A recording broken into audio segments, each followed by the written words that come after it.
The Visigoths and Ostrogoths conspired to assassinate Roman Emperor Valens but failed. The Romans have consequently negotiated a truce with the Persians, whom they were fighting, and marched against Fritigern's combined Gothic force. So far, the Goths have been able to extricate themselves from dangerous situations after being gradually pushed out of Thrace. They retreat towards Adrianople and establish their traditional defensive position when the Romans arrive. A Roman victory would force the Goths backwards into the path of the ferocious Huns, putting their survival in doubt. A Gothic victory would destroy the only major Roman army in the region, opening up the Eastern Roman Empire to pillaging and possible conquest.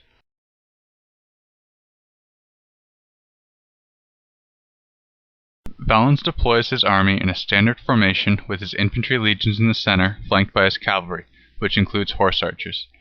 Fritigern deploys his force on a sizable hill, his infantry launching attacks from the protection offered by the ring of wagons where the soldiers' families are. His cavalry is away foraging, so he seeks to delay the Romans until the decisive force arrives. Fritigern tries to delay the Roman assault by sending envoys to open negotiations, but Valens, believing the Gothic cavalry to be away on a time-consuming raid, resolves to attack. The Goths quickly set fire to the adjacent fields to impede the attack, which results in the discomfort of the heavily armored Romans and a choking cloud of smoke over the battlefield.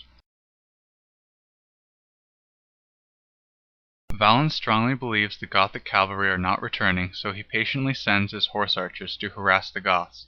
The Gothic infantry are not amused and counter, driving the Roman cavalry back. This provokes a premature, undisciplined attack by a Roman infantry force, which is repulsed and driven back by superior Gothic numbers and position.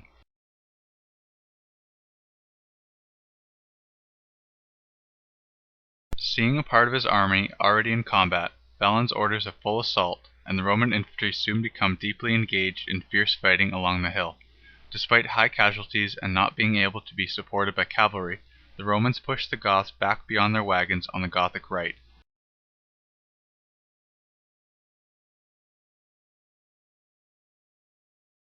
The Gothic heavy cavalry arrive at the peak of combat and drive the outclassed and outnumbered Roman cavalry from the field.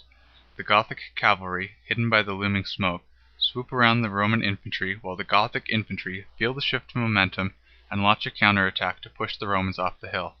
The Roman infantry try to flee, but the majority are surrounded.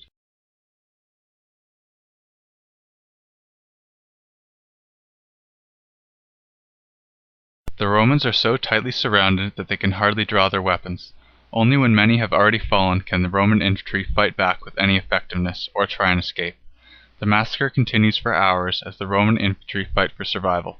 Some Romans manage to escape, but are inevitably destroyed along with their commander.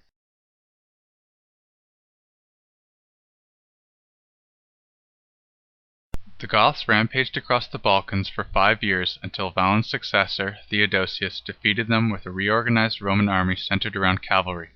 He also returned to the custom of pardoning defeated Goths and absorbing them into the Roman army, but the majority settled into Italy or Spain. This animation was created and narrated by Jonathan Webb. For more great battles, visit www.theartofbattle.com. It's like a museum, except not boring.